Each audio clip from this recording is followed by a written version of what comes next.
اب كاهن كان بيحكي لسيدنا من المطرانيه عنده قبل ما سيدنا يروح.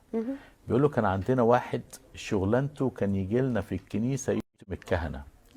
وشتايم كتير جدا. كتير كتير جدا. يجي عشان يشتمنا ويقول انتوا كفاياكوا، بس اعمل فيكم حاجه واحده، اجيب انبوبه وافرقع فيكم كلكم.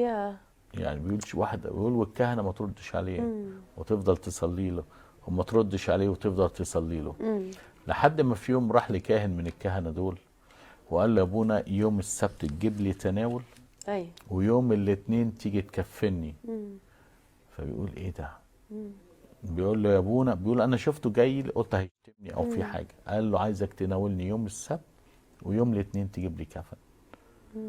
تنساش يا ابونا. فبيقول انا من اجل ان انا رحت جبت له تناول يوم السبت، ناولته يوم السبت، وقبل ما خلصت تناول قال لي اوعى تنسى يوم الاثنين تيجي تكفني، ولادي مش هتعرف تعمل حاجه.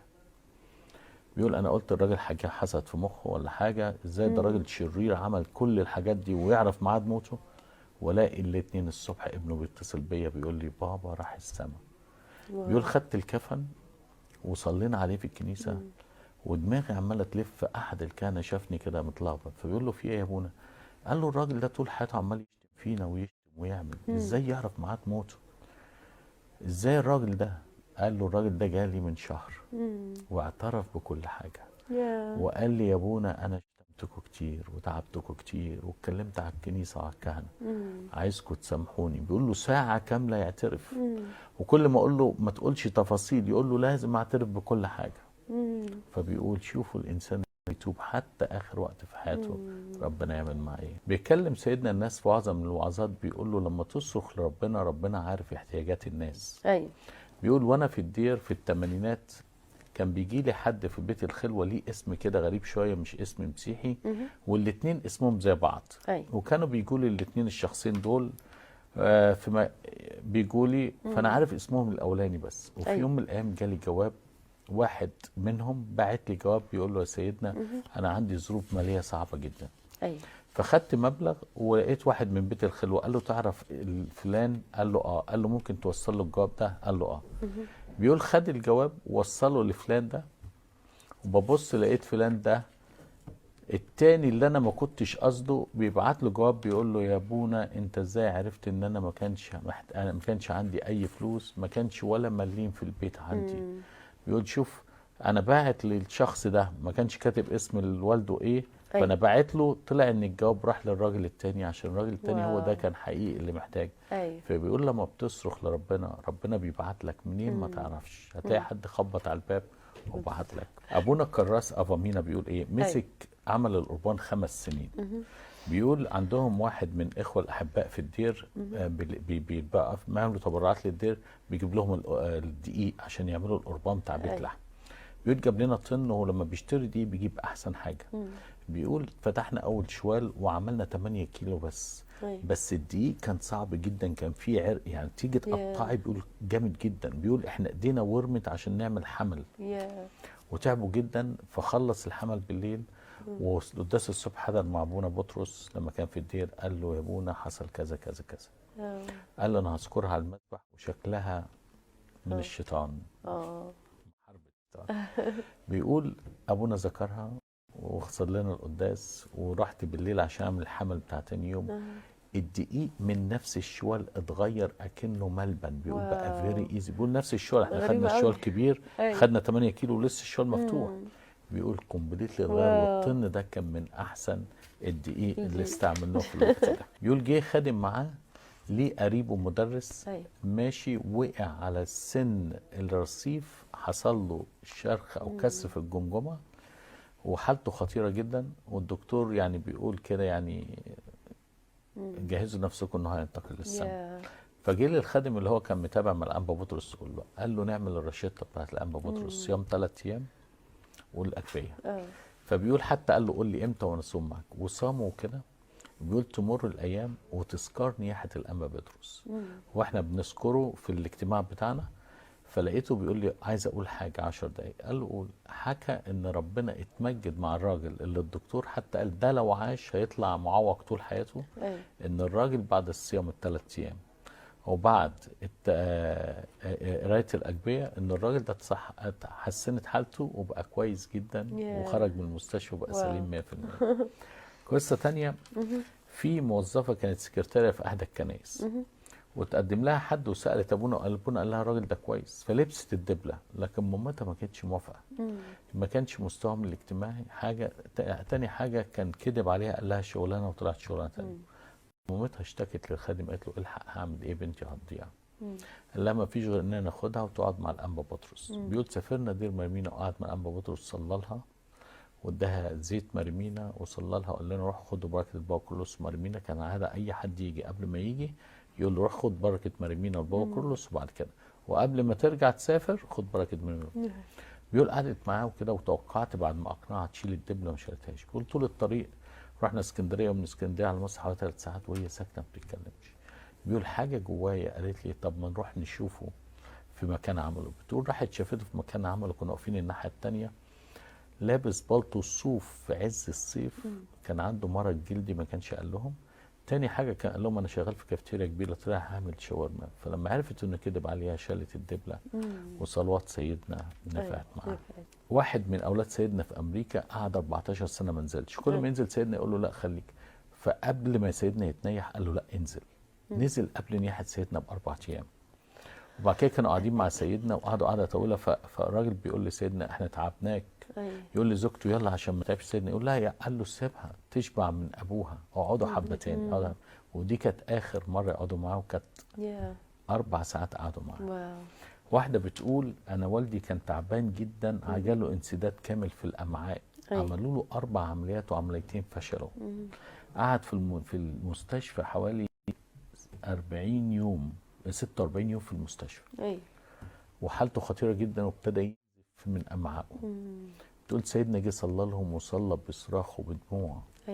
والراجل حالته تتحسن ويخرج بمعجزه. حتى بتقول الاخصائي بيقول الجراح انا مش عارف ايه اللي حصل. وراحوا لسيدنا يشكروه، قال لهم اشكروا الست العذراء هي اللي عملت كده. كان سيدنا عنده شفافيه حلوه. احد الخدام كان بيقولوا في وقت من الاوقات، يقولوا الرهبان عايشين في قلالي فيها مراوح، وقلالي زمان بقى يعني، وقلالي فيها سخان ميه سخنه وساقعه، وقلالي فيها وفيها. فالخادم ده هو الرهبان عايشه كده.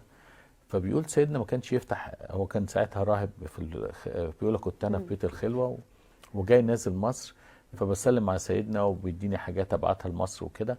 فبص لقيت ساب الباب مفتوح، وبصيت كده فقال لي حاجه من جوه. دخلت لقيت بينام برضو حاجه زي سجاده، عارفه السجاده بتاعت القماش اللي بيجمعوه مع بعض ده. وبرضو لقيت مكتب صغير جدا وكرسي واحد، ولا مروحه ولا سخان ولا حاجات اللي الناس فاكنه رد على الفكر بتاعي من غير ما اقول. يعني احد الخدام بيقول كنت قاعد معاه والست قالت له ارجوك انا عايز سيدنا الاتوبيس هيمشي. فجايبه له طفل صغير، الواد ما بيتكلمش. فسيدنا قال له طلع لسانك، طلع لسانه. سيدنا قعد يصلي حبه مزامير ورشم لسانه بزيت مرمينا، الواد اتكلم. بيقولوا حتى اللي ما اتكلمش بعدها كانوا بيجوا بعد كده وانا قاعد مع سيدنا كانوا بيشكروه ان الواد اتكلم. كان عنده الموهبه دي. انا اول مره اسمع اللي طلع لسانه ويقرا مزامير عليه وياخدوا بركه سيدنا. معجزه حلوه، كان واحد من رجال الامن بقى ابنه صغير وعي عيا جامد جدا، والولد وصل حاله خطيره جدا وكان هيفارق الحياه. ابوه بيقول الساعه 4 الصبح لقيت سيدنا الانبا بطرس واقف قدامي بالهدوم البيضاء بتاعته، هو كان راجل غير مسيحي. والانبا بطرس بيقول له ما تخافش ابنك يبقى كويس، العذراء هتشفيه وابنك يبقى كويس. فقعد يقول له يا سيدنا انت دخلت ازاي؟ يا سيدنا دخلت ازاي؟ لا سيدنا عمال يبتسم ليه وبيقول له ابنك هيبقى كويس. بيقول بعد ما سيدنا اختفى من البيت بعد ساعه الولد بقى كويس وابتدى يتحرك وابتدى بنزل من على السرير وبقى عادي، والحراره نزلت وبقى زي الفل. ويقول ان هو سيدنا ده رجل من رجال الله. مرة تانية كانوا رجال الأمن مجتمعين مع سيدنا ويقولوا يا سيدنا عايزينك تبني مطرانية تليق بيك وتليق بالشبين القناطر، كان عندهم أرض. فقال لهم رد حلو قوي، بص للسماء وقال لهم لما ربنا يدبر. وبيقول لهم أنا جاي هنا أبني نفوس مش أبني مباني. أبني نفوس مش أبني مباني. في معجزة حصلت في مزار الأنبا بطرس. كان في واحد بيقول كنت بزور المزار وواحد شايلينه 4 وكان عليه روح شريرة، وأول ما دخل المزار قعد يصرخ يصرخ، وبعد كده وقع على الأرض وبعد كده سكت وفاق وقال لهم هو أنا فين؟ قالوا له انت هنا في مزار سيدنا. قال لهم انا لقيت سيدنا حط الصليب على راسي وصلى لي والروح الشريره خرجت منه وهو في مزار سيدنا. كان في احد الشباب اللي اترشم بعد كده كاهن بقى اسمه ابونا جورجيوس، بيقول في سنه 2010 قبل صيامتي كاهن كان عندي مشاكل كتير وذهبت عشان اسلم على سيدنا انا وصديقي، لقيته ماسك دماغي كده وقابلنا بعد القداس وصلى لي وقال لي ربنا يرتب كل الافكار والافكار هتتظبط، وبعدها بقت كويسه. بيقول ابونا 2 اباء كهنه، ابونا ايليا وابونا جورجيوس، بيقولوا واحد كان عنده الضغط عالي وواحد تعب في معدته، وكنا رايحين نزور سيدنا وقلنا ايه نقول لسيدنا رشمنا بالزيت. ايوه. بيقول لقينا ابونا اسمه اندراوس موجود وقعدنا مع سيدنا اتكسفنا نطلب منه رشمنا بالزيت. فابونا اندراوس اكبر واحد فينا وقف الاول عشان يسلم على سيدنا واحنا واقفين وراه، فسيدنا وحده قال له يا ابونا اندراوس انت مش عايز تترشم بالزيت؟ فهم الاثنين التانيين ضحكوا. قال لهم في ايه؟ حكوا له. قال لهم ايه انتوا علشان قلبكم حلو بيخفي فضايله عشان قلبكم حلو، بس انا ايه. احد الخدام اللي كان قريب منه جدا كانوا 2 زمايل بيروحوا مع بعض. بيقول اخر مره انا رحت انا وزميلي لقيت زميلي بيديني جواب اديه لاسرته، خلاص هيقعد في الدير ومش نازل تاني. ولما رحت اقعد مع سيدنا الانبا بطرس قال لي انت مكانك مش هنا، انت هتبقى خادم كبير وهتبقى خادم ناجح جدا بس في العالم. وفعلا ربنا يتمجد، وطبع مطبوعات وعمل منشورات ومسك اسره خدمه بتاعت عمال وناجحه جدا، وربنا استخدمه في العالم اكتر ما كان هيستخدمه كان راجل حكيم ويقدر ينصح الانسان لحياته. في بيت الخلوه احد الشباب بيقول مره طالع لقيت ابونا ماشي بفرده حمراء شبشب احمر وفرده زرقاء، فقلت له يا ابونا ده الفردتين مختلفين ولا خضراء وزرقاء حاجه كده؟ قال له ما كلها الوان. بيقول رحت جبت الفرده الثانيه وحطيتها. بيقول قال لي بيقول لقيته كان هيعيط وقال له اوعى تعمل كده تاني احسن ما فيش ابونا بطرس انيمور. ابونا ديسكورس تلميذه بقى بيحكي على حاجه، بيقول كان عندهم نخله صغيره بتاع متر ومنزله بلح اصفر حلو قوي لكن كانت جنب المباني فكونكريت حواليها اسمنت كل حته. فقال لابونا ديسكورس النخله دي حلوه بس المكان مش تكبر في ننقلها. بيقول في وقت نقله زرع نقلناها المكان قعدت 3 سنين ما تنزلش حاجه، طلعش اي بلح. قال له النخله دي كانت بتطلع بلح، ايه اللي حصل؟ احنا نسميها نخله العذراء، وجاب ميه اللقان دلقها عليها وكل قداس بعد ما يخلص يجيبوا الميه يدلقوا عليها. السنه اللي بعدها السنه الرابعه طلعت بلح لونه احمر، هي كانت صفرا احمر وطويل، بيقولوا طعمه جميل جدا.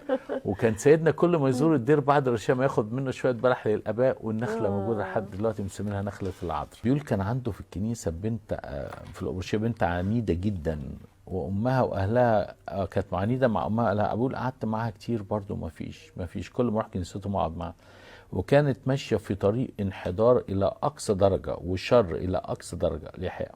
في يوم من الايام رحت وقعدت معاها لقيتها اتغيرت. قلت لها ايه اللي حصل؟ قالت لي رجعت لاب اعترافي وتبت بكل حاجه. بيقول لقيت وشها حتى بيقول ايه تغير كامل، اعترفت بكل حاجه.